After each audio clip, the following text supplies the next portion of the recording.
जिसमें उसने कहा है कि मुसलमानों मस्जिदों को खाली कर दो, नहीं तो कितने मारे जाओगे हम नहीं जानते। कुल 17 लोगों की मौत हुई है। अस्सलाम वालेकुम दोस्तों, उम्मीद करता हूं आप सब खैरियत से होंगे। दोस्तों, आज की इस वीडियो में इंडिया और सऊदी अरब की कुछ जरूरी और बड़ी खबरें आप लोग के साथ में शेयर करने वाला हूं, जिसमें सऊदी अरब के अंदर काम करने वाले गैर मुल्कियों से जुड़ी कुछ नई और बड़ी खबरों के साथ साथ इंडिया के अंदर एक बार फिर से हिंदू मुस्लिम दंगा होने, जिसमें 24 मुसलमानों की गिरफ्तारी के अलावा 17 लोगों के मारे जाने से जुड़ी एक बड़ी खबर भी आपको बताने वाला हूं।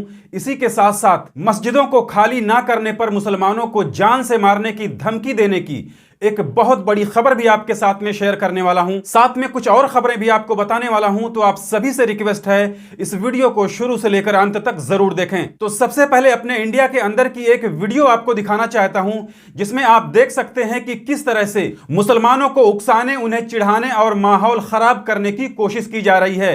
यह वीडियो आप स्क्रीन पर देख सकते हैं। यह इंडिया के किसी रेलवे स्टेशन का है, जहां पर कुछ मुसलमान लोग वक्त हो जाने पर नमाज अदा कर रहे थे, लेकिन तभी कुछ लोगों की धार्मिक भावना आहत होने लगी, उनकी आस्था जाग गई, जिसके बाद वो लोग शांति से नमाज पढ़ रहे लोगों के पास बैठकर हनुमान चालीसा का पाठ करते हुए मुसलमानों को चिढ़ाना और उन्हें उकसाना शुरू कर दिया। इसी तरह की एक और वीडियो आपको दिखाना चाहता हूं, जो गुजरात के जामनगर की बताई जा रही है। इस वीडियो में आप देख सकते हैं कि गुजरात के जामनगर में हिंदू सेना संगठन के कुछ लोग खुलेआम असद ओवैसी की जबान काटने पर 11 लाख रुपए इनाम घोषित कर रहे हैं। इतना ही नहीं, कर्नाटक के पूर्व deputy chief minister KS. Eshwarappa ने भी मुसलमानों के खिलाफ एक बहुत ही आपत्तिजनक बयान दिया है, जिसमें उसने कहा है कि मुसलमानों मस्जिदों को खाली कर दो, नहीं तो कितने मारे जाओगे हम नहीं जानते। यानी पूरे इंडिया के अंदर हिंदू संगठनों के लोगों के साथ साथ बड़े बड़े नेता भी लगातार अपने इंडिया के अंदर हिंदू मुसलमान के बीच में माहौल गर्म करने की कोशिश कर रहे हैं। लेकिन फिर भी कहीं पर कोई घटना हो जाती है तो उसमें आरोपी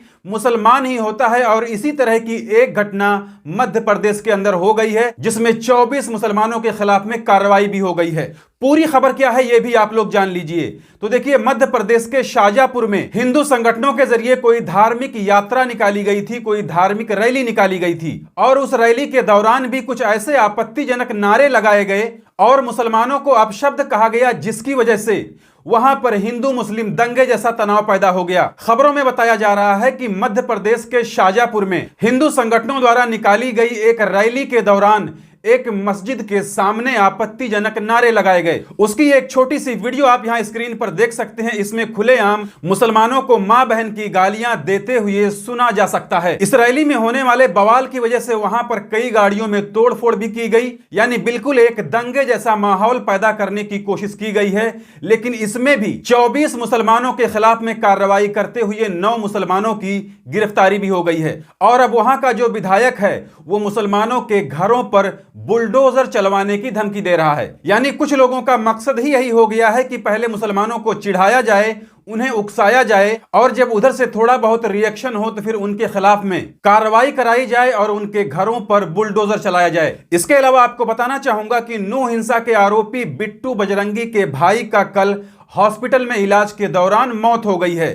तो जैसा कि इससे पहले भी मैंने अपनी कई वीडियो में बिट्टू बजरंगी के भाई के बारे में बताया था, जिसमें बिट्टू बजरंगी का आरोप था कि उसके भाई को कुछ लोगों ने जलाकर मारने की कोशिश की थी, जिसका आरोप बिट्टू बजरंगी ने कुछ मुसलमान लड़कों पर लगाया था। लेकिन अभी तक पुलिस को इसका कोई सबूत नहीं मिला है, बल्कि कई खबरों में यह भी बताया गया है कि बिट्टू बजरंगी का भाई एक जलते हुए अलाव में गिर गया था। इसके अलावा यूपी के गाजियाबाद का नाम बदलने की चर्चा और तेज हो गई है, जिसमें गाजियाबाद की मेयर सुनीता दलाल ने गाजियाबाद के नाम को बदलने का प्रस्ताव सीएम योगी को भेज दिया है। क्योंकि जैसा कि आप लोगों को याद होगा कि कुछ दिनों पहले गाजियाबाद के अंदर गाजियाबाद लिखे हुए बोर्ड पर कुछ हिंदू संगठन के लोग दूधेश्वर नगर का पोस्टर चिपकाते हुए देखे जा रहे थे। तो अब हिंदू संगठनों की मांग पर गाजियाबाद की मेयर सुनीता दलाल ने गाजियाबाद का नाम बदलने का प्रस्ताव सीएम योगी को भेज दिया है। तो हो सकता है आने वाले दिनों में गाजियाबाद के लोग दूध में नहाना शुरू कर दें, क्योंकि गाजियाबाद का नाम बदलकर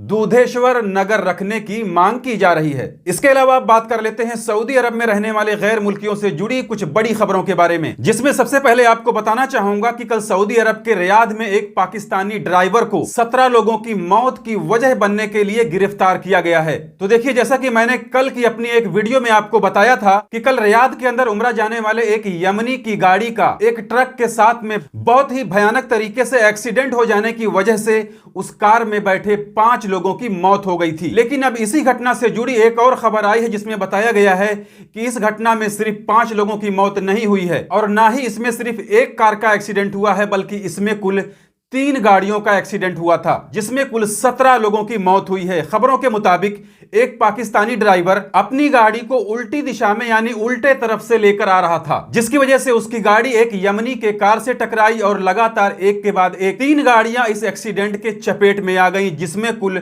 17 लोगों की मौत हो गई है। बहरहाल उस पाकिस्तानी ड्राइवर की गिरफ्तारी हो गई है और इस केस में अगर पाकिस्तानी ड्राइवर की गलती साबित हो जाती है तो उसे भी मौत की सजा मिलनी पक्की है। तो ये थी आज के इस वीडियो में इंडिया के अंदर मुसलमानों के साथ में घटने वाली कुछ बड़ी घटनाओं के अलावा सऊदी अरब की कुछ बड़ी अपडेट जिसे मैंने आपके साथ में शेयर कर दी। जानकारी अच्छी लगी है तो वीडियो को लाइक कर दीजिए।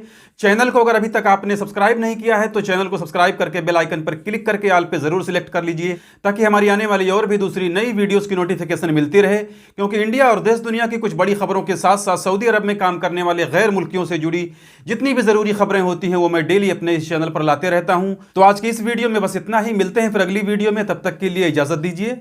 खुदा हाफिज।